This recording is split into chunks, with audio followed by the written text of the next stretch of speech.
Ok.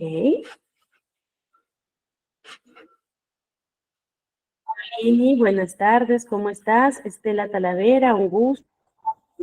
Buenas tardes con todos. María Estrada, Marixa Elizabeth, un gusto. A ver, vamos viendo quiénes levantaron la manito. Ok, muy bien, vamos viendo. Rocío, ¿cómo estás? Te cedo el micrófono.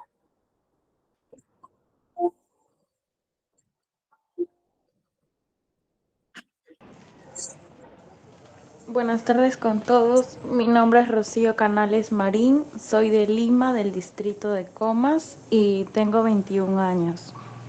Mucho gusto con todos. Rocío, ¿qué te trajo por aquí? ¿Qué te motivó a estar hoy en el curso? Siempre he tenido el interés en estudiar psicología y actualmente estoy dentro de esa rama, queriendo estudiar psicología y a la vez trabajando para poder pagarme la universidad, Dios mediante, el otro año. Bien, qué gusto, gracias Rocío, qué bueno que te intereses. Ojalá que lo que vayamos a desarrollar en estas 2 semanas, en estas 6 sesiones, pueda cumplir tus expectativas y te ayude a que te quieras desarrollar como psicólogo o como psicopedagogo. Tenemos a Mora Ruiz.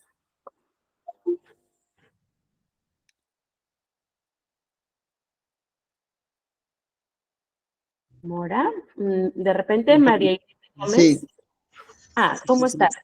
¿qué tal? Mi nombre es Bill Ruiz Mora. Eh, Saludos a todos. Buenas tardes con todos. Buenas tardes. Ruiz, señor Ruiz, ¿cómo está? Buenas tardes. Carolina Canazas.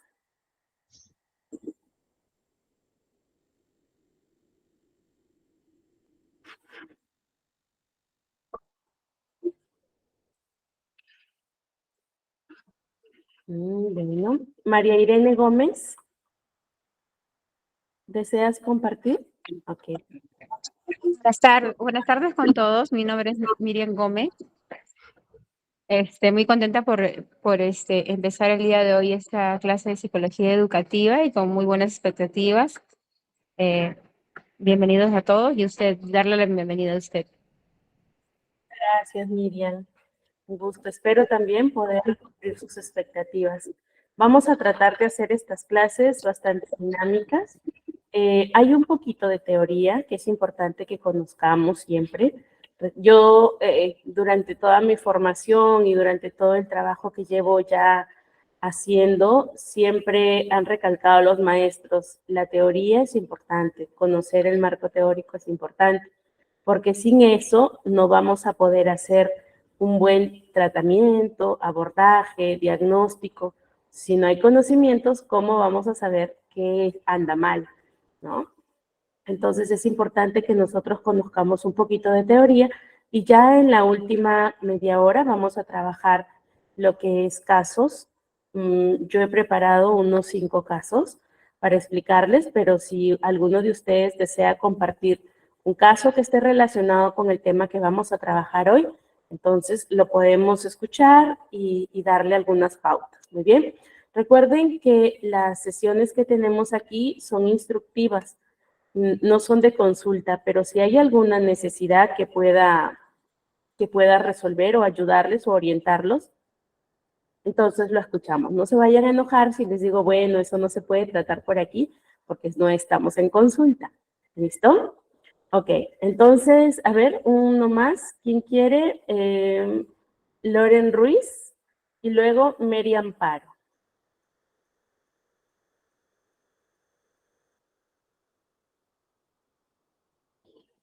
¿No están? Bueno, Ana Vázquez.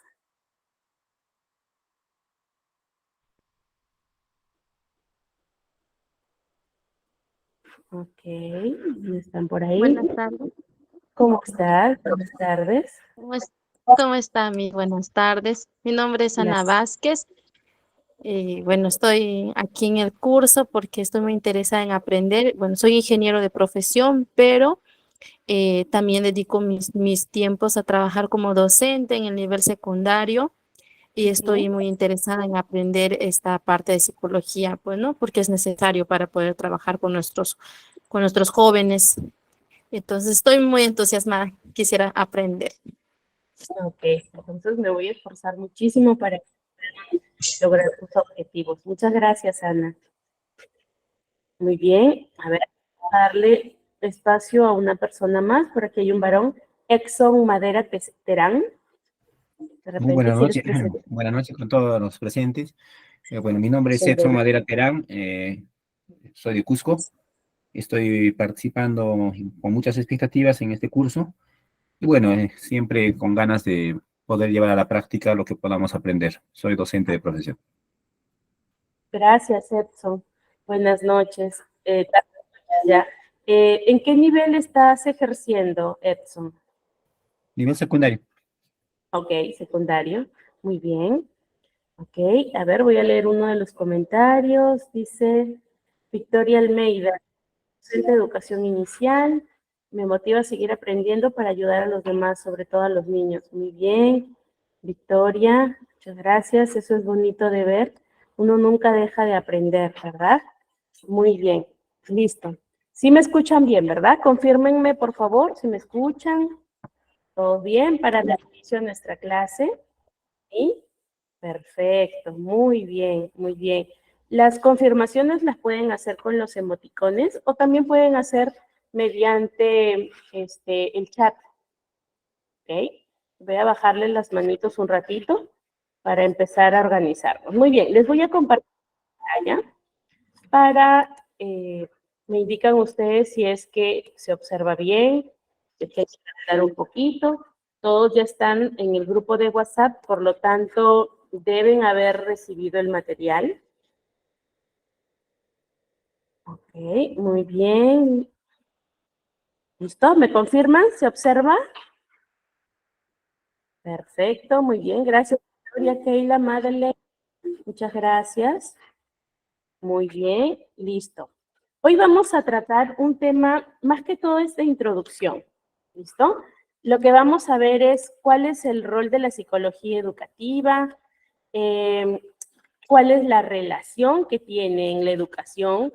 Vamos a hablar un poquito sobre el objetivo que tenemos, que es como ustedes lo han planteado, aprender, instruirse un poco más, sobre todo de mejorar esa práctica docente, ¿verdad? A pesar de que nosotros tengamos muchos años en carrera o muchos años como docente o de repente como auxiliares, o quizás estamos interesados en entrar en este mundo de lo que es la educación. Entonces, vamos a identificar ese objetivo que es siempre mejorar. Cuando nosotros como instructores, como profesores, docentes, auxiliares, como guías, tenemos esa oportunidad y nos damos esa apertura para aprender, entonces vamos a ayudar a los procesos de aprendizaje de nuestros estudiantes van a ser mucho más sencillos. ¿Okay? Entonces, eso es lo que vamos a trabajar hoy en esta clase. Vamos a revisar un poquito de la teoría de lo que son los conceptos y el campo de estudio, cuál es la importancia de la psicología educativa, cuál es el rol o la mirada que nosotros debemos tener. Y ya como última parte, vamos a hacer una actividad práctica para conocer un poquito de los casos que se suelen dar en entornos educativos, ¿ya? A veces me voy a referir como al educando, como al chico, como al niño. No me refiero específicamente al sexo, ¿no? En general, puede ser varón o mujer. ¿Listo? Muy bien, entonces me confirman el audio, me confirman que ven todo para dar inicio a nuestra sesión de hoy. ¿No? Muy bien. Ok, les pregunto para ir interactuando. Gracias, gracias Tatiana. ¿Qué creen ustedes que hace un psicólogo educativo? ¿Cuáles creen ustedes que es el rol del psicólogo educativo?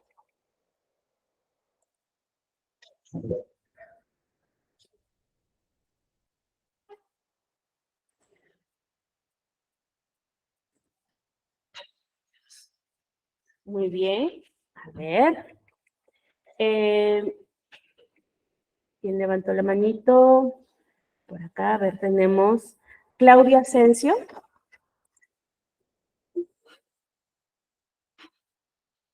Ah, perdón. A ver, ¿quién levantó la manito? Bill Mora, Bill Ruiz, me dijo.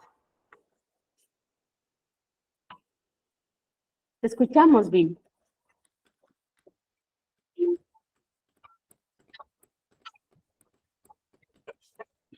¿Me escuchan? Sí, sí, te escucho, ahora sí.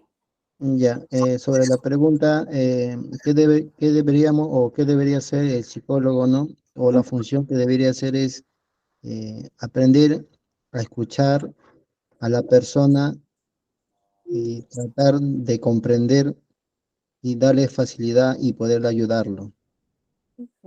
Sí, en realidad sí. La psicología educativa es una extensión de la educación. Son dos ramas, dos ciencias que se han unido para observar, para aprender e investigar cuáles son esos procesos de aprendizaje que están involucrados en el desarrollo humano, sobre todo en el contexto educativo. ¿Ok? Muy bien, Victoria, aquel que orienta a través de la escucha. Más que de la escucha, es que se va a observar cómo es que aprende el estudiante. ¿Ok? Cómo es que la persona aprende dentro de la escuela. Eso es importante conocer qué hace la psicología educativa. ¿Ya? Es una extensión de la psicología, pero que está involucrada con la que es la ciencia de la educación. Y netamente se basa en ver los procesos de aprendizaje. ¿Okay? El objetivo que tiene la psicología educativa es netamente comprender cómo es que aprendemos, ¿ok? Cómo yo adquiero el conocimiento, cuáles son mis habilidades y mis actitudes, no solo en mi vida escolar, sino durante toda la vida. Los que estamos aquí presentes ya tenemos un poco más de 18 años, ¿verdad? 8, 20, 21, 30, 40, de repente. Entonces, en toda etapa de nuestra vida estamos dispuestos a aprender. Por lo tanto, ese es el objetivo que tiene la psicología educativa. Comprender cómo es que adquirimos el conocimiento, cómo adquirimos o desarrollamos habilidades y las actitudes a lo largo de nuestra vida. ¿Ok? Celso dice, tengo 15. Muy bien. Qué bueno que estés aquí con 15, me parece bien. ¿Ok? Hay unos, dentro del proceso de comprender cómo es que aprendemos, nosotros debemos tener en cuenta que hay diversas áreas que nosotros debemos atender antes de adentrarnos a lo que es la psicología educativa. Primero, el análisis, ¿no? Ustedes van a ver aquí, permítanme agrandarlo, unos verbos, ¿verdad? Dice análisis, identificación, evaluación, atención, promoción o promover. Entonces, ¿a qué se refieren estos verbos? ¿Qué es lo que tienen que hacer? ¿Ok? Cuando nosotros hablamos desde el enfoque de la psicología educativa, hay unas acciones o diversas áreas en las que debemos estar involucrados, sobre todo en el análisis. ¿De qué? De cómo es que los estudiantes procesan la información. ¿Cómo es que se construye el conocimiento? Lo primero. ¿Ok? ¿Cómo se construye el conocimiento? Eso es lo que yo debo analizar aquí. Analizar cómo se construye el conocimiento. Luego, tengo que identificar. ¿Y qué voy a identificar? ¿Cuáles son los factores? ¿Cuáles son los factores que están involucrados? A ver, leo por allí que no me escuchan. Confírmenme, ¿están escuchando?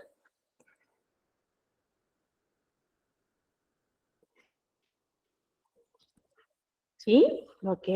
Entonces, quien no me está escuchando, salga y vuelve a ingresar. A veces es problema de su conexión.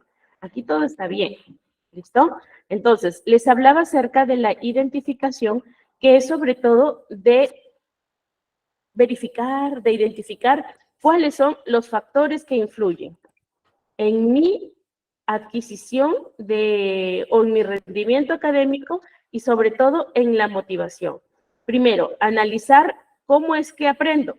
Segundo, identificar qué me motiva, ¿no? Y qué hace que mi rendimiento académico sea el adecuado, el idóneo. En cuanto a la evaluación, que es el otro punto, aquí se refiere a que nosotros debemos preparar o diseñar estrategias pedagógicas que estén hechas, ¿ok? Que puedan diseñarse para evaluar el avance o el progreso de mis estudiantes y que estas evaluaciones ayuden a mejorar el aprendizaje. ¿Listo? Lo que es la atención es que nosotros debemos prestar atención a cuáles son nuestras necesidades educativas. Cuando hablamos de necesidades educativas, no necesariamente estamos refiriéndonos a aquellos estudiantes que están identificados como niños con necesidades educativas especiales, ¿ok? No necesariamente especiales. Cuando hablo aquí de la atención, me refiero a que debemos tener en cuenta cuál es la diversidad de nuestra aula. Y esa diversidad que tiene el aula, ¿cómo aprende? ¿Ok? No todos aprenden iguales, ¿verdad? Algunos aprenden mucho más de explicaciones, otros son mucho más visuales, otros son muy auditivos y visuales, otros son muy explorativos, ¿cierto? Otros son muy intuitivos, aprenden o sacan, conjeturan o razonan bastante rápido, ¿no? Enlazan conocimientos y pueden aprender mucho más rápido. Entonces, todo eso yo debo tener en cuenta. ¿Cómo es que aprenden mis estudiantes? Y sobre todo, ¿cuáles son esas necesidades educativas especiales que debo atender? ¿Listo? Si es que tengo algún estudiante identificado como estudiantes de inclusión, ¿verdad? Y el último punto, que es el de promover, es que debo promover un clima emocional positivo dentro del aula. Siempre hago esta reflexión, digo, ¿a quién le gustaría estar en un lugar donde no es bien tratado? En un lugar donde solo hay gritos, en un lugar donde se juzga mucho o se reprime mucho a los estudiantes. Entonces, ni a nosotros no nos gustaría estar en un lugar así, ¿verdad? Por lo tanto, nosotros tenemos que enfocar que este ambiente sea adecuado, sea positivo, donde se puedan manejar los conflictos, donde haya libertad para que mis estudiantes se puedan mostrar como son. Hablo de libertad, o sea, que ellos tengan el tiempo o tengan la atención para poder explicar lo que están pasando, sintiendo. Y que el guía, el docente, el educador, tenga esta capacidad de ayudarlos y de orientarlos. Un clima positivo emocionalmente, ese es este clima donde los chicos pueden expresar sus diferencias y esto no va a llevar a que hayan rencillas. ¿Okay? Y eso lo tiene que hacer quien lidera la clase, que es el maestro. Muy bien. Ahora vamos a ir viendo cuál es la importancia de la psicología educativa para nuestro trabajo. Entonces, ¿cómo nosotros vamos a buscar o ayudar que el aprendizaje de nuestros estudiantes tenga significancia? ¿Cómo lo vamos a conseguir? ¿Qué creen ustedes?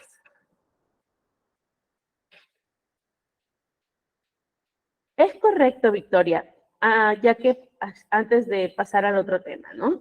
Sí, debemos brindarle un ambiente cálido. Cada alumno que tenemos es un mundo. Cada alumno es un mundo. Y nosotros no sabemos por lo que está pasando. Por eso es importante siempre estar atento a los cambios que tengan nuestros estudiantes. Muchos dicen, son 40, son 30, son demasiados para estar pendientes. Pero sí podemos hacerlo.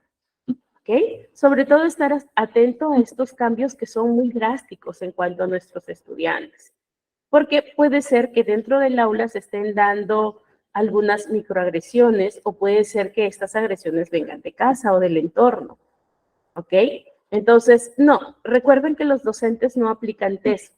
Los docentes solo observan, ¿ok?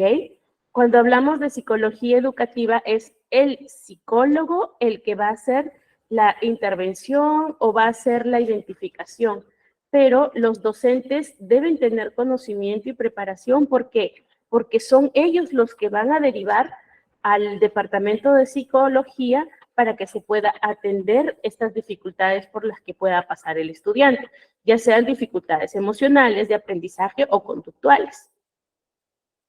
Bien, entonces, ¿cómo el trabajo docente va a adquirir relevancia o va a ser importante? Entonces, va a ser importante porque va a proporcionarles estas herramientas y conocimientos para que ustedes puedan mejorar su práctica pedagógica. Si se mejora la práctica pedagógica, se sube la práctica pedagógica, se sube el rendimiento de los estudiantes, ¿verdad? Es directamente proporcional. Entonces, mejoro mi calidad de mis clases, mejora la calidad con que los chicos responden a mis clases. Entonces, es directamente proporcional que si nosotros adquirimos conocimiento y gestionamos mejor las herramientas, nuestros chicos van a mejorar en sus aprendizajes, porque nosotros mejoramos en nuestra práctica pedagógica. ¿Ok? También debemos entender que si comprendemos a nuestros alumnos, vamos a cambiar nuestros métodos de enseñanza. Yo recuerdo mucho cuando era estudiante de primaria, había muchos de mis compañeros que éramos muy dispersos. No que éramos distraídos, sino que como todos los chicos, ¿no? En colegios mixtos, son muy distraídos, pululan por aquí, unos conversan, otros son muy aplicados, muy diverso el aula. Y la profesora era muy tranquila, muy tranquila.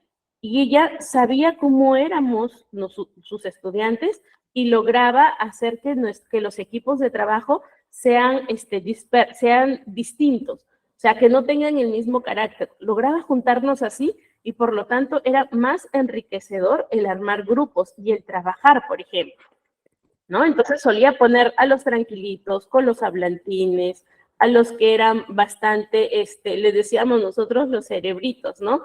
Con los que tenían por ahí alguna dificultad.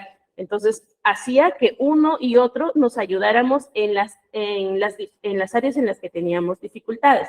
Ya más adelante vamos a ver cuál era la estrategia que aplicaba esta profesora y que imagino muchos de ustedes aplican, porque es parte de la teoría, ¿ok? Que es el aprendizaje, la motivación, los procesos de cognición. Entonces, todo eso sirve mucho para que nosotros podamos analizar nuestra aula y tomemos las decisiones adecuadas para lograr significancia en el aprendizaje.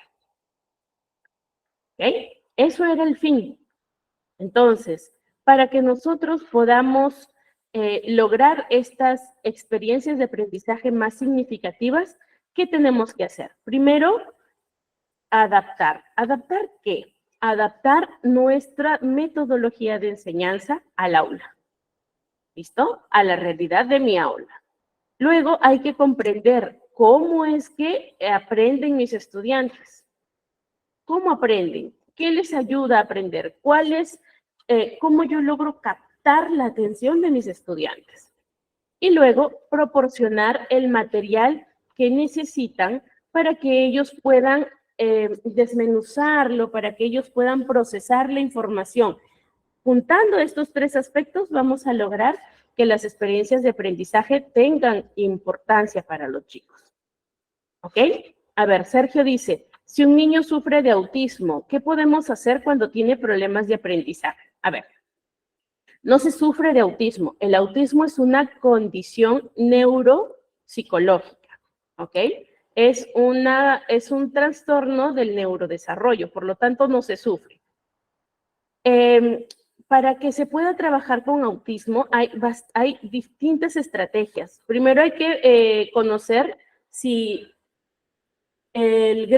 cuál es el grado de asistencia que requiere el alumno. Si es grado 1, grado 2, grado 3, grado 4. El autismo se divide así. por grados. Y depende del número, es que necesita la asistencia. Grado 1 se puede manejar por sí solo, va a tener dificultades de socialización, de repente por ahí se le va a costar un poquito más aprender o aprende muy rápido y se aburre. Hay que saber primero cuáles son sus fortalezas y cuáles son las debilidades que tiene, en este caso, el estudiante diagnosticado con TEA, con autismo, ¿ok?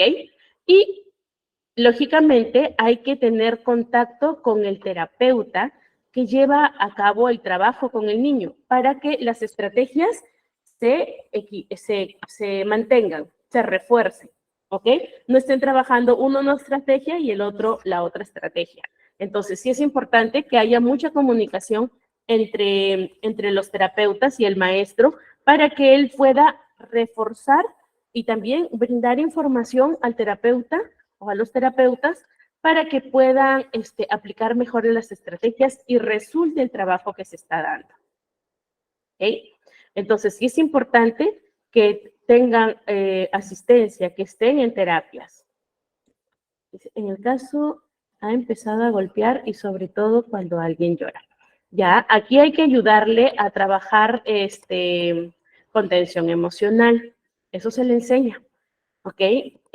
Puede ser que también sea una respuesta al ruido. Recuerden que una de las estereotipias del autismo es que son muy sensibles a los sonidos, olores o a que se cambien las rutinas. Entonces puede ser una respuesta a este cambio, ¿no? Que empiece a golpear cuando alguien llora. Podría ser. ¿Cómo podemos controlar a los niños que tienen autismo? ¿Controlar cómo así? ¿Qué hacen? Autismo en universitarios. He percibido realizar análisis de texto. Karina, si me explicas mejor lo que intentas decirme para entenderte, ¿ya? Por si acaso, no se es medio autista, no se es un poquito autista, autista. No hay medios ni poquitos, ¿ok? Muy bien, entonces vamos con la tercera lámina. ¿Cuál va a ser la relevancia del trabajo docente? ¿Cuál es la significancia que el docente va a marcar al trabajar en aula de la mano con lo que es la psicología? ¿Ok? Entonces, primero, tiene que ocuparse de lo que son estrategias de enseñanza. ¿Ok? El primer punto. Tiene que desarrollar estrategias que sean a medida de sus estudiantes. Cuando se diseña la currícula o cuando se diseña el trabajo anual, lo diseñamos no conociendo a quiénes van a ser nuestros estudiantes, ¿verdad? No sabemos, hay alumnos nuevos, de repente alumnos que ya hemos tenido antes. O si ustedes entran a un nuevo colegio, no conocen a los estudiantes. Entonces, las estrategias o la programación se hace basada en la hipótesis de que todo va a funcionar. Pero cuando llegamos a aula, las cosas no funcionan. Y tenemos que adaptar nuestra programación a las necesidades o estilos de aprendizaje que tienen nuestros alumnos, que tenemos en aula. ¿Okay? A eso se refiere. Los diseños y las estrategias de enseñanza deben estar hechos o deben ajustarse a las necesidades de los estilos de aprendizaje de nuestros estudiantes. También se debe promover la motivación y la participación. Cuando hablamos de motivación, esta puede ser intrínseca, la que sale de nosotros, o puede ser la motivación que nosotros generamos, la extrínseca o exterior. Entonces, es importante que nosotros aprendamos o sepamos motivar esta fuerza interna que nos va a ayudar, que nos va a estimular a aprender. ¿Ok? No por exigencia, sino por iniciativa. Entonces, la motivación y la participación nos va a ayudar a que fomentemos nosotros un ambiente que esté estimulado, que el aprendizaje tenga sentido. ¿Ok? que tenga intención, que tenga sentido. Muy bien, el tercer punto, atención a la diversidad. Ya lo vimos arribita, ¿verdad? En la lámina anterior. Y esto es que debemos identificar cuáles son las necesidades individuales de nuestros estudiantes y que debemos adaptarlo a nuestro enfoque, ¿ok? Debemos adaptarlo. Y el último punto es que la evaluación tenga que también estar a medida. Las rúbricas deben medir el progreso de mis alumnos, estar en base a la realidad que tengo dentro del aula. Si yo pongo como calificación AD, perdón, ¿no? Que todos deben haber adquirido, la escritura, la lectoescritura. Y mis chicos ya estamos a medio año y ninguno, a más de medio año, tercera parte del año, y ninguno ha logrado. Y a todos los califico con nota, ni siquiera en progreso, ¿verdad? Entonces, yo no estoy adecuando mi evaluación a lo que es la realidad dentro del aula. Entonces, la rúbrica debe estar diseñada para medir el progreso y el logro de mis estudiantes de acuerdo a la realidad que tengan. Claro, hay que tener en cuenta también que las evaluaciones tienen que seguir un lineamiento, ¿verdad? De las políticas del centro educativo. Pero también hay que evaluar de acuerdo a la realidad que yo tengo dentro del aula. Bien. Cuando nosotros tenemos que hablar de cómo se aprende, hay que tomar en cuenta teorías que están involucradas o que ya nos dan información muy nutritiva de cómo es el aprendizaje de nuestros estudiantes. ¿Ok? Estas teorías nos van a permitir a que nosotros podamos tener un bagaje mucho más amplio de qué podemos utilizar en aula. ¿Listo? Hay 3 teorías que están relacionadas con el aprendizaje. La primera es la teoría del constructivismo, la segunda, la teoría del aprendizaje social de Bandura, y la tercera es la teoría de la motivación. ¿Ok? Entonces, sí es importante que nosotros tengamos en cuenta estas teorías y vamos desarrollándolas. ¿Bien? Vamos a ver acá. ¿Cuáles son estas teorías de aprendizaje y qué relevancia tienen dentro del aula? Ok, antes de continuar con esa laminita, voy a leer los comentarios que me han puesto para no dejarlos de lado. A ver. Autismo en universitarios. Lucina. Los procesos de interpretación de texto en nivel de autismo en universitarios. ¿Cómo intervenir desde la psicología educativa?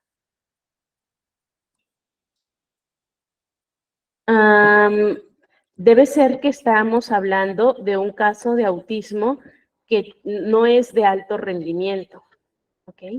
Entonces, van a tener alguna dificultad en el aprendizaje. Sería bueno que tengas una idea de cuál es la evaluación cognitiva de ellos, o sea, de cuál es su coeficiente intelectual, para que puedan identificar cuáles son las áreas en las que tienen dificultades. Bueno, al menos tú aquí ya estás precisando, ¿no? En lo que es interpretación. Entonces, viene de la comprensión y la interpretación de textos, pero esto tiene que ver con una capacidad cognitiva, ¿ok?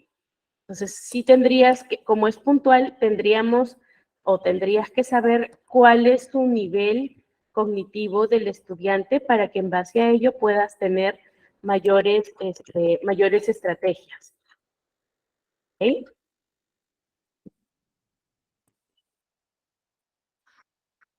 Bien, a ver, sigo leyendo sus comentarios. Si un niño es demasiado... Freddy, ¿quieres tener niños tranquilitos, obedientes, ciegos?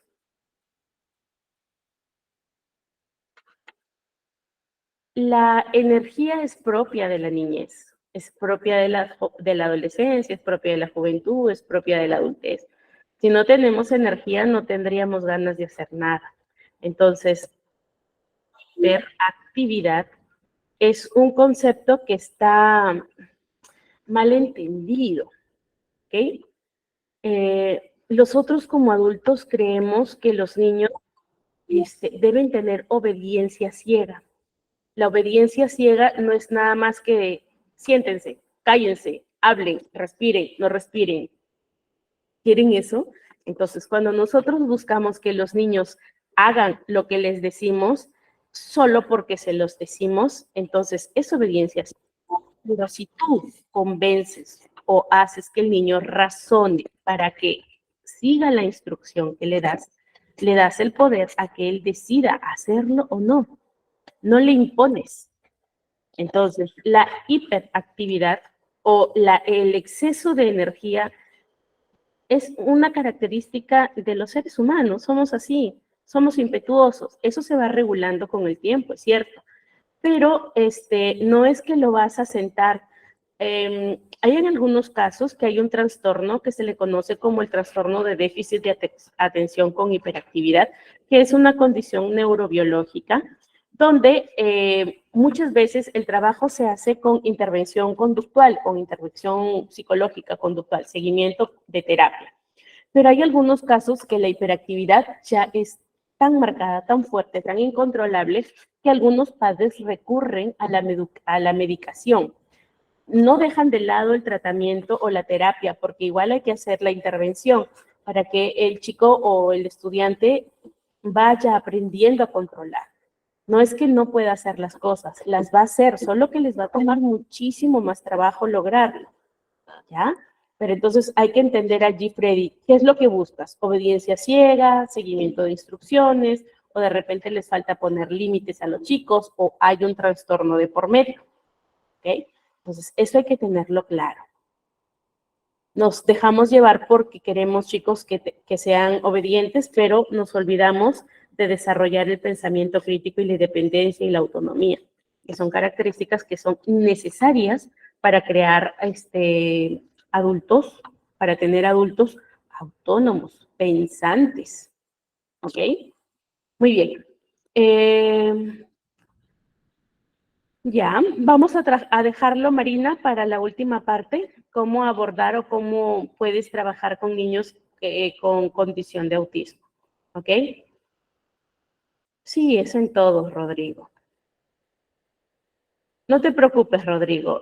La conexión es a veces así. Si entras o sales, nosotros estamos atentos para poder darte el pase. ¿Listo? Muy bien. Tengo una niña, una sobrina, que por más que expliquen, por ejemplo, dibuja una letra, no capta su atención, ¿qué pueden hacer los padres en este caso? Ok. Si ya han identificado que tiene dificultades de atención, por ejemplo, les piden hacer una tarea y se olvidan o no completan indicaciones, es muy cortito su periodo atencional, entonces son indicadores o son comportamientos que pueden estar asociados a una dificultad atencional. Lo importante es, Sergio, es que busquen, que la evalúen a la niña, ¿ok? Para ver si es solamente un tema de un problema atencional, a veces hay dificultad atencional, o si ya es un trastorno, ¿ok? Igual no es que se cae el mundo si es que pasa eso. Como les dije, las personas que tienen estas condiciones no es que no puedan hacer las cosas, las van a hacer, las logran, solo que les lleva un poco más de tiempo aprender. ¿Ok? Hay que tener mucha más paciencia, más dedicación para que ellos logren los objetivos que planteamos. ¿Listo? ¿Qué hacer cuando un niño cada vez que reniega se chanca la cabeza en la pared o en el piso? Acá hay dos cosas. Límites, bueno, tres. Conductas, manejo emocional o contención emocional y los límites. ¿Listo?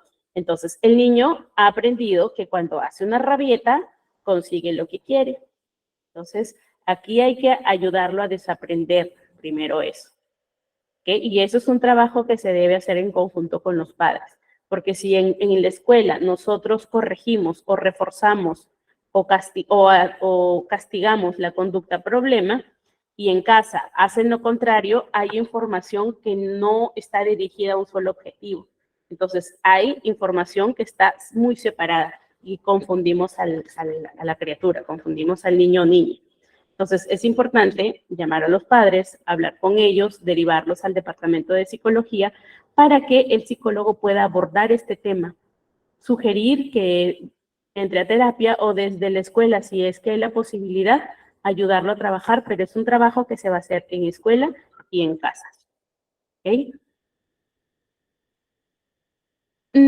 No es que razonen con más lentitud todos. Hay niños que son muy rápidos, son muy intuitivos, pero sí imitan en todo, claro, porque su aprendizaje es imitativo.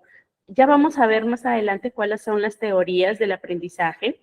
Por ejemplo, la teoría de Bandura, ¿no? Que habla acerca de que ellos lo que ven, lo que observan, lo hacen. Entonces, por imitación.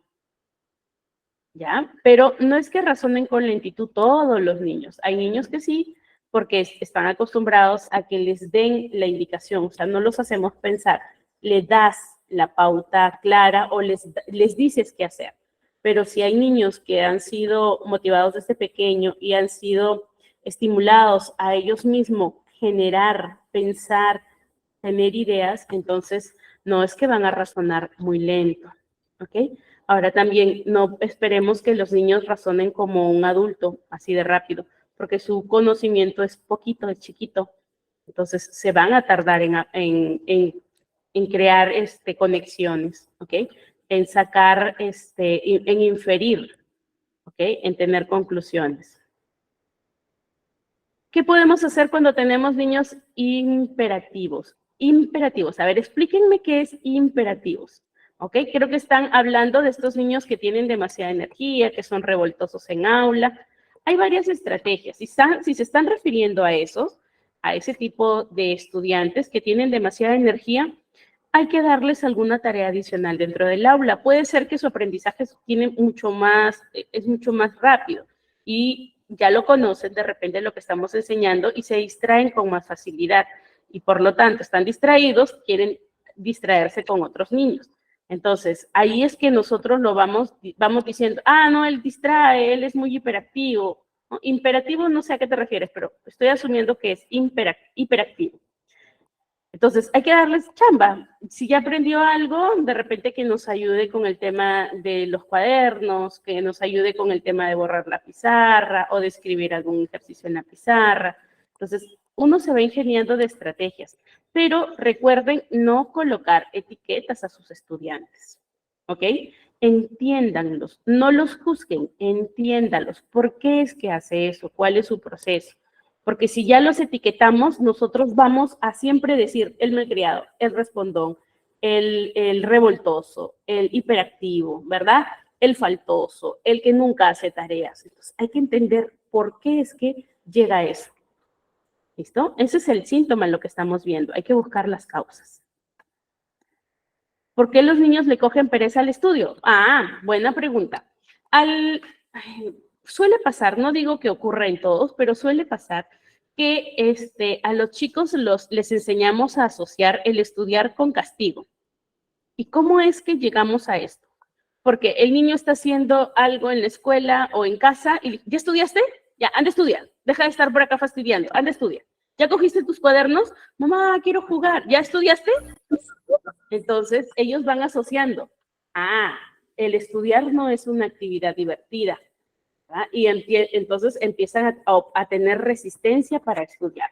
Entonces, el asunto ahí es que nosotros como adultos estamos dando mal la indicación. ¿Ok? Sí, Bill Mora, ¿quieres hablar? Y luego Renel Mantilla. A ver.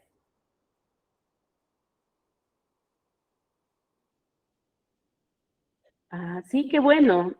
Sí se debe hacer una evaluación, se hace un checklist de cuáles son las competencias se hace un listado de competencias que debe tener el niño.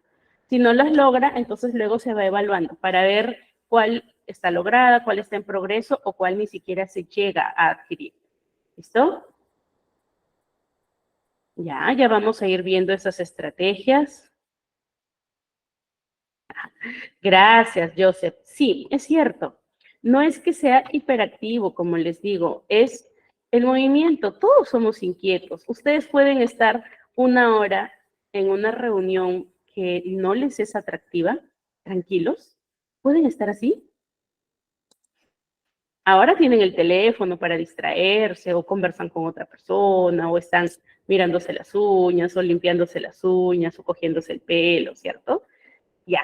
Si para nosotros adultos, ¿qué se supone que ya hemos madurado, que tenemos mucho más aprendidos estos procesos cognitivos, de la atención, la concentración, la gestión del tiempo, la organización, la planificación? O sea, ya se supone que los hemos aprendido. Nos cuesta. Imagínense para una criatura que no lo aprende todavía o que está en proceso. Entonces, por eso les digo, no juzguen, entiendan por qué. Que un chico esté inquieto en aula o 2 o 3 chicos estén inquietos en aula, algo te quiere decir que están aburridos de lo que les estás enseñando. Entonces tienes que cambiar la estrategia. ¿Ok? Vamos a ir al tema. Muy bien. Bueno, Bill, Marina, Renel y Karina, que si alguno de ustedes quiere intervenir, me avisa nuevamente para darle la palabra, ¿ya?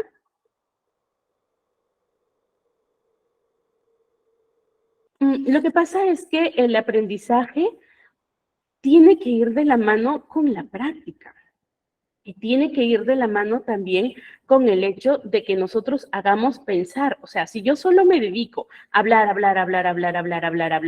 y no clarifico o me cercioro, están allí conmigo, están en planeta Tierra atendiéndome y entendiendo lo que yo estoy hablando, entonces no estoy enseñando, solo estoy dando una charla o explicando o dándole o haciendo un trabajo que no tiene un objetivo. Entonces, es importante que cuando yo enseñe considere las pausas, considere la reflexión, tenga en cuenta la puesta en práctica para que el aprendizaje tenga significancia. Yo doy teoría porque es necesario, pero también hago la parte práctica. Ya lo vamos a ver de aquí en un ratito, ¿ya? Muy bien, déjenme avanzar esta laminita y luego volvemos a los comentarios. ¿Listo?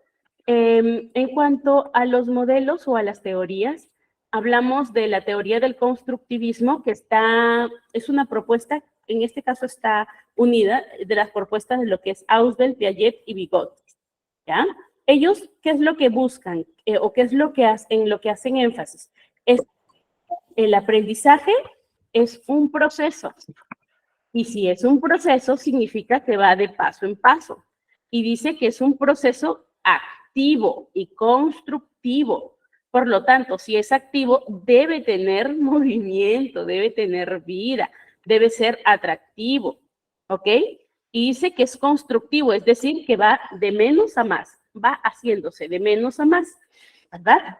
Entonces, nuestros estudiantes van a construir su propio conocimiento. ¿Y en base a qué?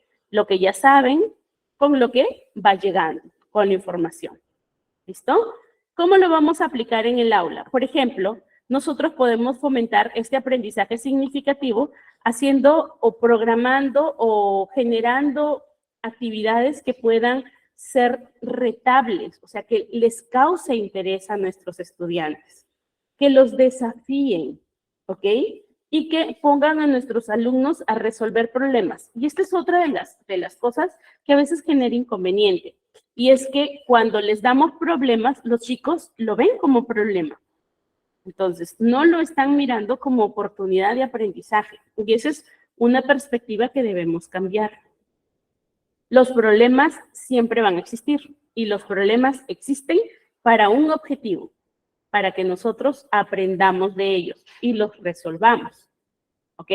Entonces, en el aula hay que buscar iniciativas que desafíen a nuestros chicos, que desafíen a nuestros estudiantes a construir la comprensión y a resolver problemas. ¿Ok? La teoría del aprendizaje social, que es la teoría basada en los conceptos de Albert Bandura, habla de que todos los estudiantes aprenden tras la observación. ¿Ok?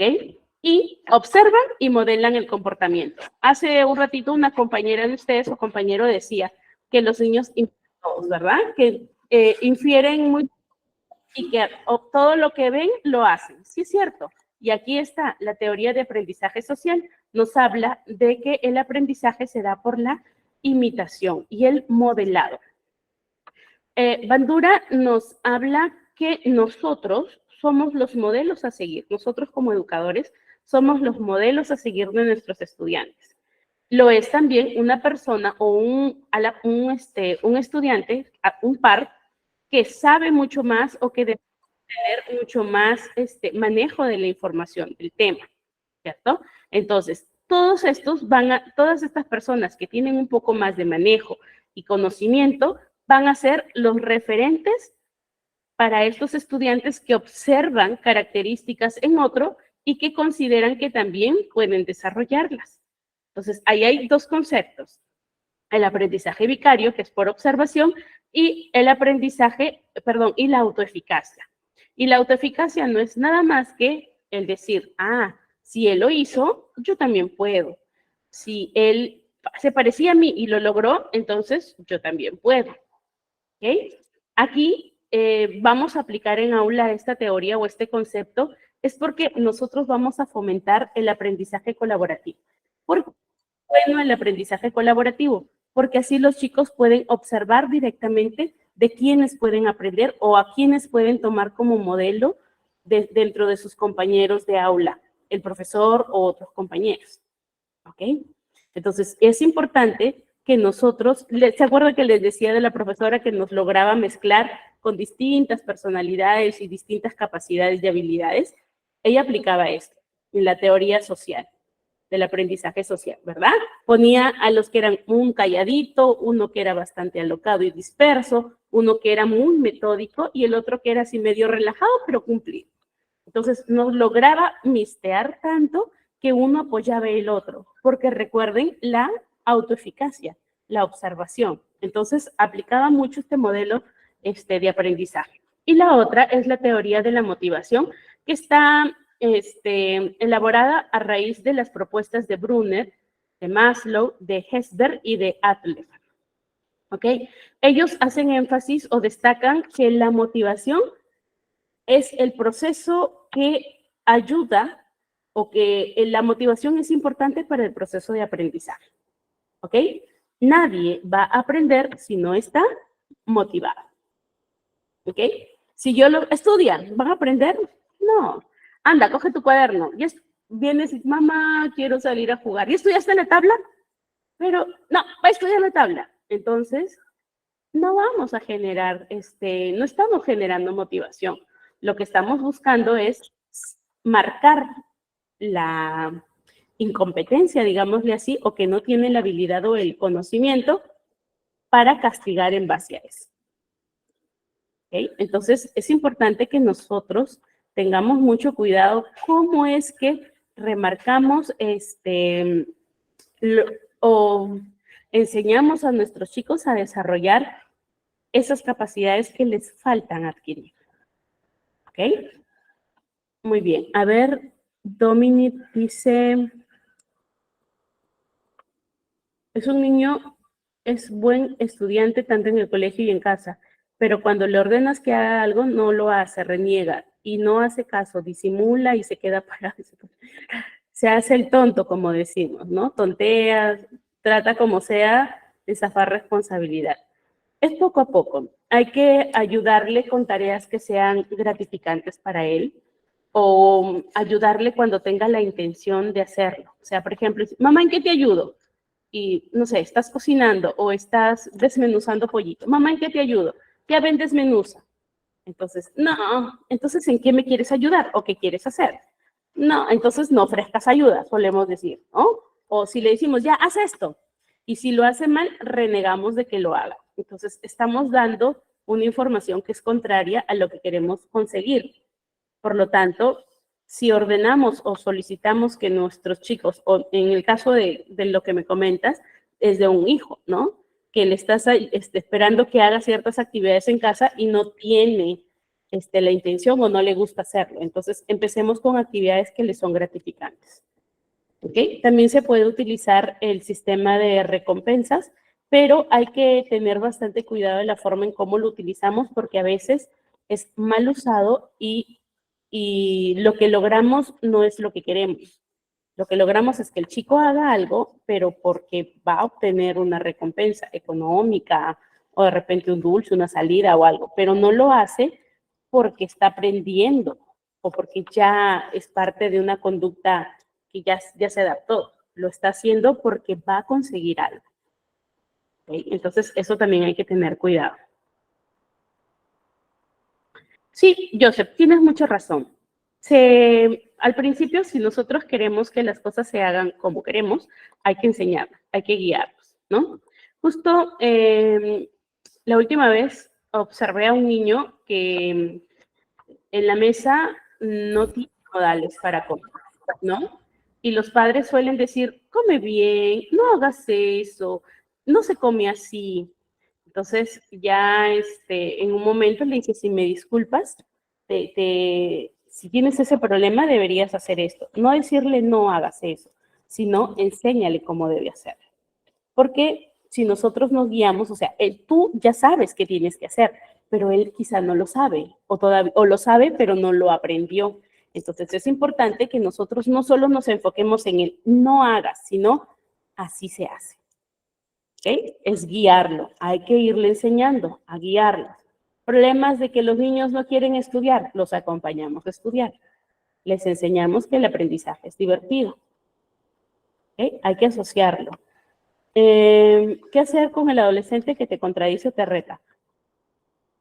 ¿En qué reta?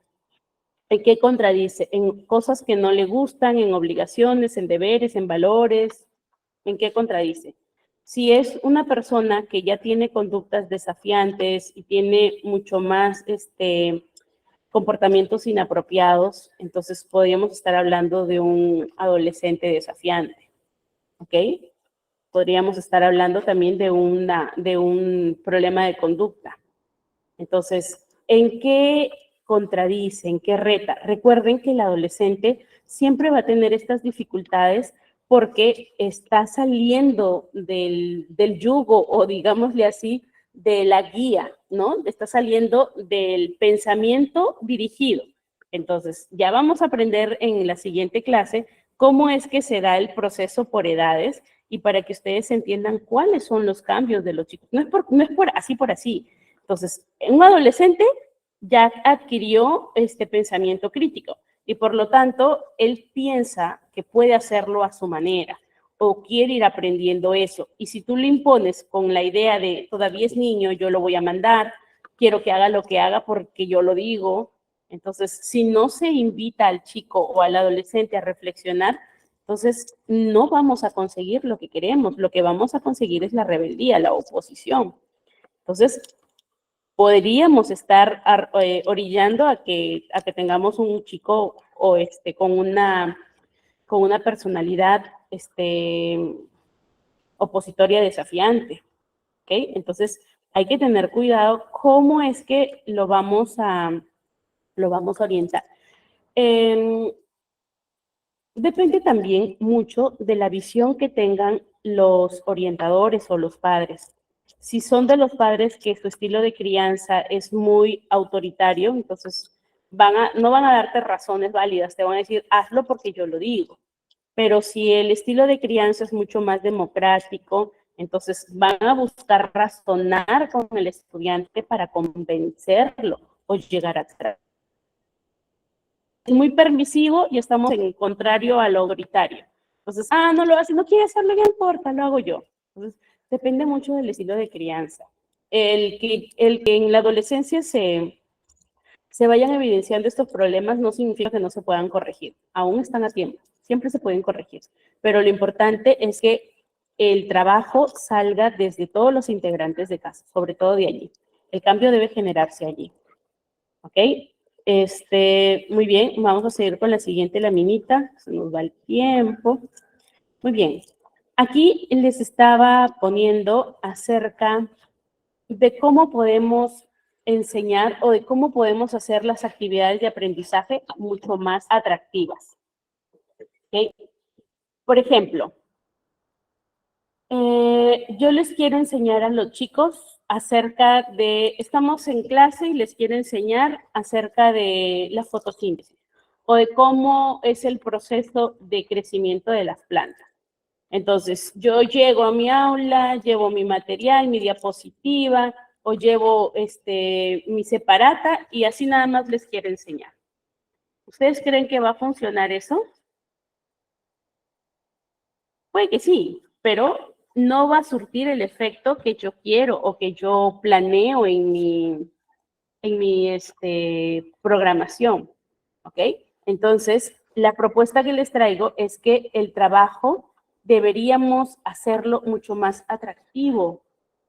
La parte exploratoria o el hacer, que es el aprender haciendo, va a ayudarnos más para que en primera instancia nuestro alumno tenga información de su experiencia.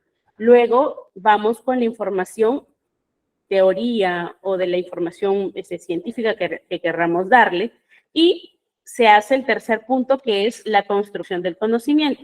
Lo que aprendí, lo que me dijeron y lo que ya tenía en mi cabecita y lo junto, hago la construcción del conocimiento.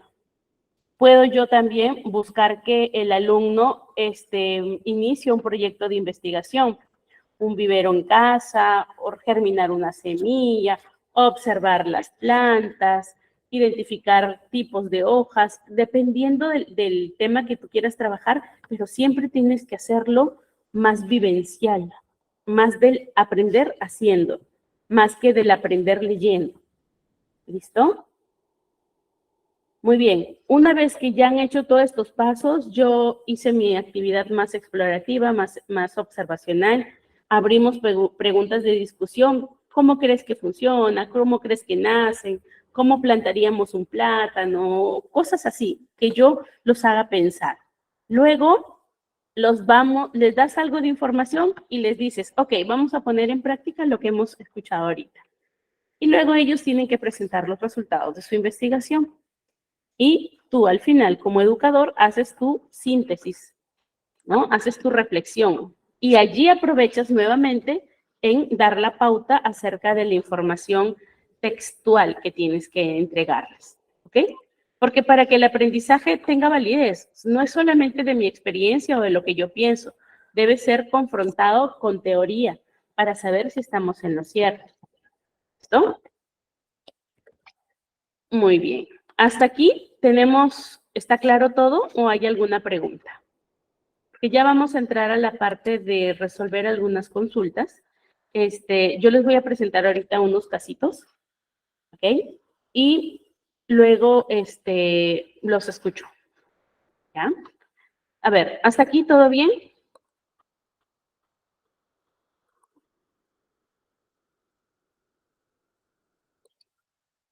Ok, hay 4 personas que han levantado la mano. A ver, ¿quiénes son? Ok, a ver, veo por aquí que han levantado la mano. Karina Donaires.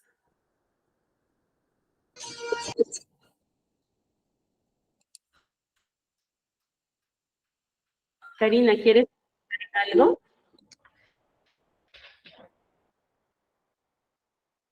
No te preocupes, Lady. Lo bueno es que las clases quedan grabadas y puedes luego revisarlas cuando les envíen el link de la grabación. Puedes revisarla en esos momentitos en que no has logrado escucharla. ¿Ok? Bien, entonces veo manitas levantadas. Quien quiera opinar, a ese es el momento.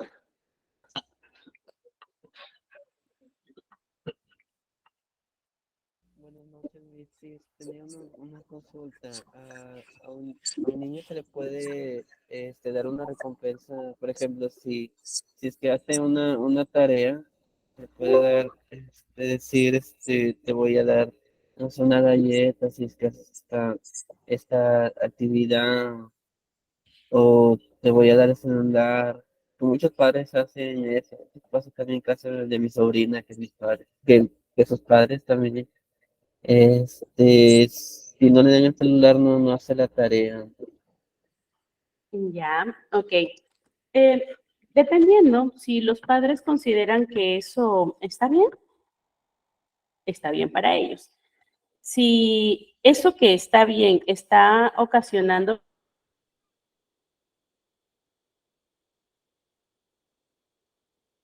problemas de adaptación en el aula, ya no está bien. ¿Okay? Normalmente los chicos hacen eso, o sea, manipulan cuando han aprendido mal el sistema de recompensas. El sistema de recompensas funciona cuando nosotros queremos cambiar una conducta que la vemos que es inapropiada. ¿Listo?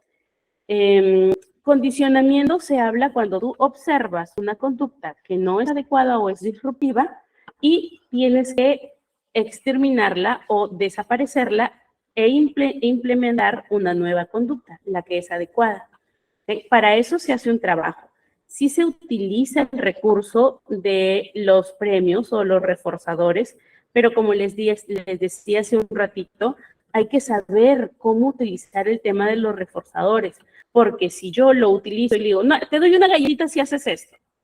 Entonces, yo no lo estoy educando, no estoy implementando una nueva conducta, no estoy extinguiendo una conducta inapropiada.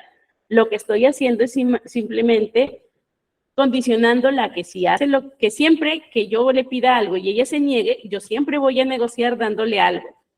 Eso es lo que está aprendiendo. Entonces, primero, el uso de las pantallas depende mucho de los padres. Si esto trae dificultades con los chicos, tienen que corregirlo.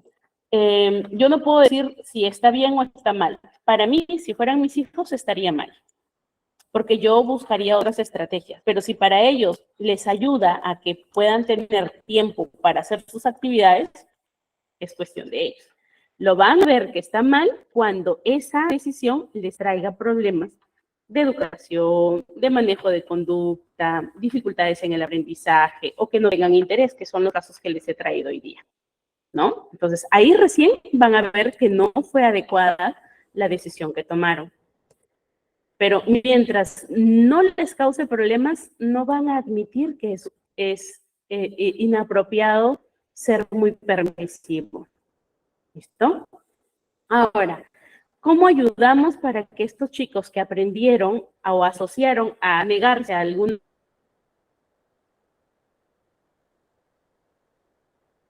petición y que yo les voy a dar algo a cambio para hacerla? Se hace un trabajo, una intervención conductual. Deberían recibir alguna guía o asistencia profesional. Una vez que aprendan la técnica, ya la pueden hacer solo.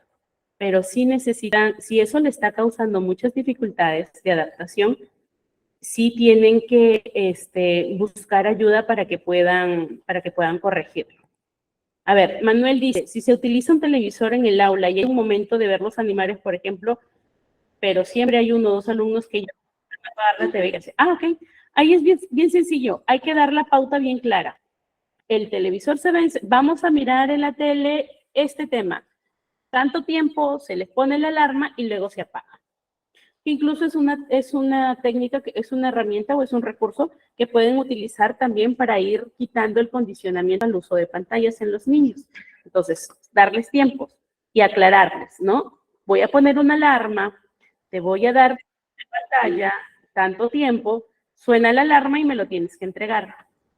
Y ahí va la condición. Si tú no me la entregas, ya no va a haber más pantalla para el siguiente día. Entonces, están haciendo 3 pasos. Pauta clara, están dando la indicación, se están dándole la opción a que decida si lo va a hacer o no lo va a hacer. Y lo tercero, ya están indicando cuál va a ser la consecuencia de no llegar, de no hacer lo que acordaron, ¿ok? Porque la pauta va bajo un acuerdo. Te doy la pantalla, pero cuando suene la alarma me lo tienes que devolver. ¿Lo vas a hacer, sí o no? Sí, ok. Recuerda, suena el timbre y me lo vas a dar. Si te niegas, hay una consecuencia. Entonces, yo ahí le estoy enseñando algo bien práctico. Tiene su recompensa siempre y cuando siga lo que se acordaron. Y va a tener su castigo si ella se niega o él se niega a seguir lo que acordamos. ¿Okay? Entonces, eso es importante que nosotros lo aprendamos y sirve para todo en la vida. ¿Ok? Para todo en la vida. El uso de los televisores en el aula es un recurso audiovisual, pero que sí es importante que la pauta sea bien clara al momento en que nosotros vamos a utilizar ese recurso. Y con esos niños hay que trabajar aparte, ¿no? Darles estas indicaciones. Y lógicamente, cuando ya se va a pagar, buscar estimularlos o buscar actividades distractivas al inicio nada más. Luego van a sufrir 2, 3 días o 2, 3 veces, ¿ah? Tienen que ponerle límite. Van a sufrir, les van a hacer un berrinche, se van a tirar, no los griten, no les digan ya cállate, ya tranquilízate, déjenlos que liberen su frustración. Una vez que ya los ven tranquilos, ustedes tienen que estar allí nada más diciéndole, cuando estés calmado, puedes venir, hablamos, o cuando estés calmado, yo te doy un abrazo y conversamos de esto, estar tranquilos. Porque si ustedes, ya cállate, no, tranquilízate, no debes llorar, los niños no lloran, ya estás grandecito, no les voy a ayudar mucho, ¿ok? No les voy a ayudar nada, es decir, más bien voy a acentuar esa conducta que es inapropiada. Entonces, sí es importante que yo dé la pauta clara, hable acerca de la consecuencia de un preaviso, de que ya se acabe el tiempo, y que dé contención emocional en caso de que se presente la conducta inapropiada. ¿Ok? ¿Qué más dice? A veces lo hacen por comodidad o para salir del tema, lo cual origina que el niño lo vea como algo natural y siempre espera que le den algo a cambio. Sí, es cierto, Victoria. Sí, definitivamente. Lo que pasa es que aquí también viene el tema de la recompensa inmediata. ¿Ok? A los niños hay que ayudar, hay que enseñarles y ayudarles a que vayan aprendiendo la tolerancia a la frustración. Entonces, si el niño te dice, quiero esto, enciéndelo, dámelo, y yo le doy al toque, yo estoy haciendo o estoy reforzando, dando la recompensa inmediata y no lo ayudo a gestionar este malestar que se va a generar por no conseguir lo que él quiere, que es la frustración. Entonces, yo no le estoy dando espacio a que él pueda reconocer qué siente y aprender a manejar lo que siente. ¿Ok? Sí, Sergio, depende mucho de la edad, ¿no? Y depende mucho también cómo hagas las preguntas. En el caso inicial, las preguntas son mediante juego. En el caso de primaria ya se busca un poquito más reflexiva y en la secundaria sí se hace súper reflexiva, se hace un conversacional, incluso se les pide que ellos vayan formando su propio criterio o que den conclusiones de lo que han visto, ¿no? Entonces, depende de la edad que utilices esta estrategia, es que también vas a exigir el recurso o a exigir qué es lo que te van a decir, ¿ya? No se puede pedir que un niño de 6 años o 7 años te haga o te explique como tú quieras o responda a tus preguntas. Te va a contar lo que vio, porque entendió, pero lo que se le quedó en la retina, eso te lo va a contar, pero no va a inferir porque todavía no está en la capacidad de hacerlo. Pero si es un adolescente, ya tiene la capacidad o debería tener la capacidad de inferir. ¿Ok? Muy bien. Pero no está mal, o sea, no los podemos alejar de la tecnología. Lo que debemos hacer es controlarles el uso y el acceso a estos aparatos y sobre todo ver qué están mirando. No les doy el celular y así nada más, o no les doy el acceso al televisor y así nada más. Recuerden, no tengo celular, YouTube lo pueden mirar desde el televisor, ¿no? Entonces, no les doy así nada más. Tengo que poner pautas, tengo que vigilar qué es lo que están mirando, porque están en esta fase del aprendizaje social. Si ven malas conductas o si ven conductas inapropiadas en personas adultas o niños, los van a copiar. ¿Listo? Ok. Joseph, sí, pero eso se genera, eso se crea cuando yo doy este ambiente positivo o este ambiente de apertura para que los estudiantes lleguen a ti y te cuenten. Te consideren su confidente sobre todo. Y miren, ¿cuándo lo conseguimos? Cuando el tutor, el guía, el docente, el orientador, el padre de familia escucha, no juzga, escucha. ¿Okay? Eso es importante. Luego de que escucha, pregunta, ¿quieres un consejo o solo querías hablar de ello? Si quiere un consejo, se lo das. Si solo quería hablar de ello, escuchas y te guardarás tu consejo o entre líneas dirás si te parece o no te parece o lo que opinas. Pero sí hay que ser respetuoso, hay que saber también cuáles son nuestros. ¿Ok? Si hay mucha confianza y el alumno o el chico llega a ti a contarte algo, muy probable es que quiera un consejo. ¿Ah? Muy bien, vamos a tomarnos estos minutitos que nos quedan para explicarles cuáles son los casos. ¿Listo? Y y por ahí se me quedó una preguntita que decía sobre los textos en nivel universitario, ¿no? La comprensión, ¿era comprensión o cómo intervenir con los alumnos universitarios que tienen condición autista?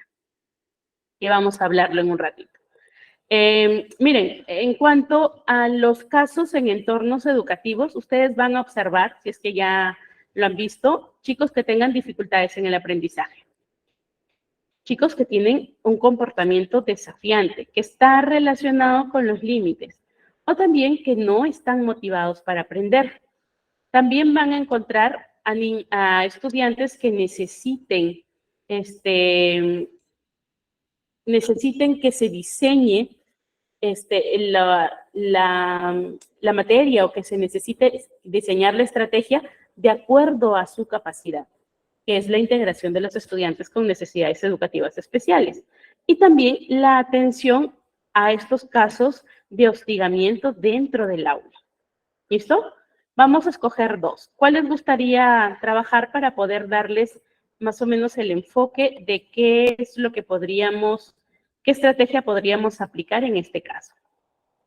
A ver, el primero que me escriba de los dos que les comento, esas son las que trabajamos. A ver, los leo. Ok, dificultad de aprendizaje y el primero ya, y comportamiento desafiante. Ok, vamos a trabajar los dos primeros. ¿Listo? Ok, dificultad de aprendizaje y comportamiento desafiante. Ya han visto allí cuáles son los casos, ¿cierto?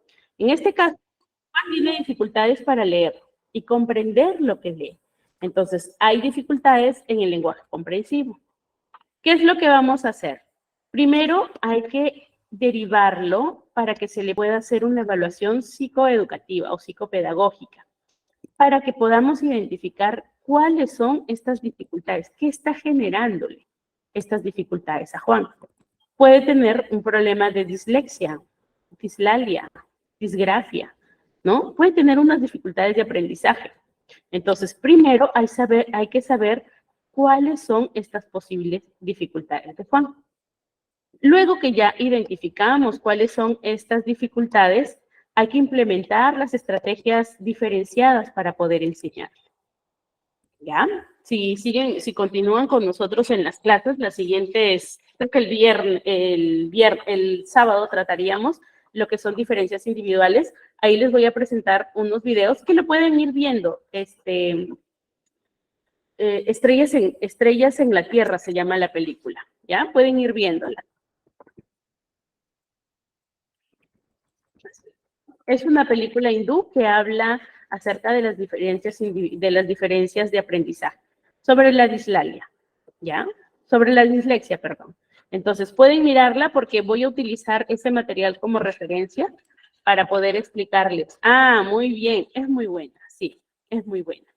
También hay un documental que está en HBO que se llama No puedo hacer esto, pero puedo hacer aquello. También pueden mirar ese documental porque les va a abrir la mirada, la perspectiva acerca de estas dificultades de aprendizaje, que son muy comunes y que a veces nosotros, por desconocimiento, pensamos que el chico, así se llama, ¿dónde encontramos estrellas en la Tierra? Ok. Que estos chicos tienen dificultades y a veces no sabemos, pensamos que son desafiantes, que son flojos en la escuela, que no tienen desinterés, que son muy hiperactivos, que son muy desatentos, cuando en realidad tienen una dificultad de aprendizaje o aprenden diferente. Entonces, mientras más sepamos de esto, mejor orientación o ayuda vamos a poder darles a nuestros estudiantes. En este caso, en esta película, este chico se cruza con un profesor que ha tenido la misma dificultad. Por lo tanto, él, como sabe de qué se trata, logra identificarlo y ayudarlo. Si no, nos hubiéramos perdido un gran dibujante, según la película. ¿ok? Y les muestra que no solo son ellos los que tienen estas dificultades, sino que grandes personas que han hecho grandes contribuciones a la humanidad venían de estas dificultades.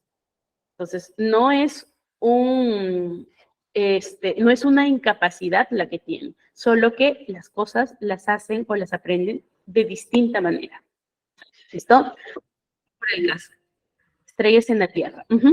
¿Qué vamos a hacer? Implementar las estrategias diferenciadas, que se adapten a lo que el niño necesita, ¿ok? Tutorías personalizadas, materiales de lectura más sencillos, a enseñarles a trabajar o a la lectura, tener paciencia sobre todo, ¿ok?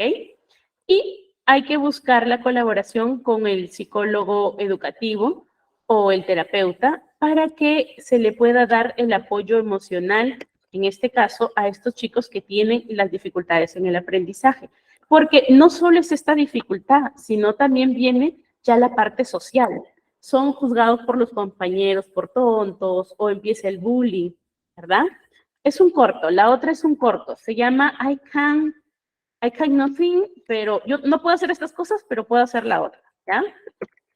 No puedo hacer esto, pero puedo hacer aquello. Luego le pido a nuestra coordinadora que les envíe los nombres por el grupo de WhatsApp para que puedan buscar estas películas y estén preparados para cuando tengamos la clase, porque en base a eso vamos a conversar. ¿Listo?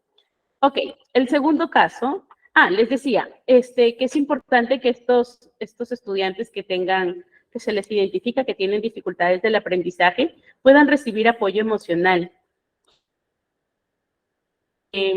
Estas dificultades generan muchos problemas de ansiedad y bajan la autoestima, rompen la confianza que tienen los chicos en sí mismos. ¿Ok?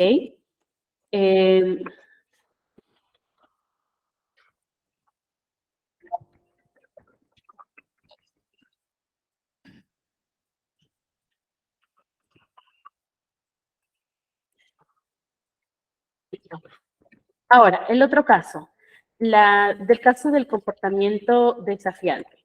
¿Cómo vamos a identificar el comportamiento desafiante? Por ejemplo, comportamiento desafiante, interrumpe constantemente, sin necesidad, ¿ok? Infringe reglas, tiene arranques de ira o expresiones de ira, grita, tira cosas, no sigue límites, difícilmente sigue instrucciones, arrancha las cosas, ¿verdad? Y los berrinches son muy comunes. Se tira al piso, se golpea o muerde a otro. Entonces, allí vamos a ver cuáles son esos comportamientos desafiantes y de ira. ¿Listo? Entonces, lo que nosotros debemos hacer o cómo vamos a trabajar este caso es primero la evaluación. ¿Listo? La evaluación psicopedagógica o psicológica para identificar cuáles son estas dificultades que tiene María. ¿Listo? Hay que identificar si su problema de comportamiento desafiante es por un tema de permisividad. ¿Ok? Si en casa no se le ha puesto límites, si las cosas las tiene fácilmente, como les digo, si la recompensa es inmediata y en la escuela no tiene lo que en casa tiene, entonces en la escuela surgen las dificultades. Pero si en casa es muy permisiva, muy de darle las cosas para allá, o tira las cosas, o tiene estos arranques de ira, o pasa mucho tiempo sola con el televisor o con las pantallas. Entonces, hay que identificar cuáles son las causas de ese comportamiento desafiante. ¿Ok? ¿Qué dice por aquí? Los nombres, ya, les doy. Escuchen atentamente porque ya estamos por terminar nuestra sesión. Hay dos películas que les estoy recomendando. La primera es un cortito de 1 hora que la van a encontrar en la plataforma de HBO. ¿Ok? HBO se llama No puedo hacer esto, pero puedo hacer aquello. Están hablando de la inclusión educativa desde la perspectiva de quien padece la condición. ¿Okay? Y la otra es una película hindú. Yo la he visto en YouTube. ¿Ok? En YouTube, se llama, bueno, yo la conocía como Estrellas en la Tierra. Por allí han dicho que la película se llama ¿Dónde puedo encontrar estrellas en la Tierra? ¿Ok? Ahí, la van a buscar. La van a encontrar. En Facebook también creo que hay cortitos de esas películas. Entonces, les recomiendo para que vayan mirando, para que también tengan una perspectiva más amplia acerca de lo que son las necesidades educativas. ¿Ok? Muy bien. Listo. Ya está 11:30, hemos llegado al final de nuestra clase. Dice, ¿qué estrategias nos puede brindar aparte de información? Sí, no se preocupen. Al finalizar el curso, les vamos a entregar material. Eso queda con nuestra profesora, con Sandra. Ella les va a hacer llegar el material en el curso para que ustedes puedan tener, de repente algo les atrajo más de la información que estamos compartiendo para que ustedes puedan tener oportunidad de investigar más. ¿Listo? No olviden que nos encontramos el próximo miércoles, el jueves. Rapidísimo, ¿verdad? Yo sentí que me faltó tiempo, quería hablarles más acerca de estos casos, pero no se preocupen, vamos a tener oportunidad el día miércoles que vamos a trabajar acerca del aprendizaje y la motivación. Y allí también vamos a abordar estos casitos, ¿ok? El jueves,